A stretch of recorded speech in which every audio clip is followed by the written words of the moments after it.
Welcome to the Learning Pines YouTube. We hope this video helps.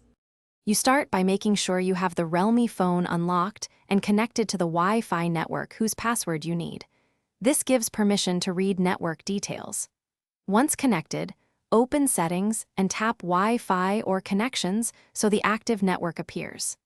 Make sure Bluetooth or VPN is off to avoid confusion. These don't matter for the password, but simplify what you see. This first step locates the target network and prepares the phone to reveal or export the credentials. Once the network details are open, look for Share, QR code, or Export options. Realme commonly uses a QR to share credentials. Tap Share or the QR icon. The phone may ask you to authenticate with PIN, pattern, or fingerprint, which protects passwords. After authentication, you'll see a QR and often the plain text password or an option to copy it.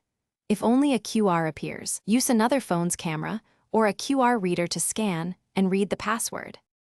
After you get the password, copy it to clipboard or jot it down in a Secure Notes app and test by connecting another device. This confirms accuracy. If the share option is missing, check saved networks in Settings or use a secure backup export. On newer Realme builds, some options move between menus. If things go wrong, first re-authenticate, restart Wi-Fi, and update the system. As a last resort, use developer tools like ADB only if you understand risks. Otherwise, ask the network admin. Thanks for watching. Consider subscribing if we helped you.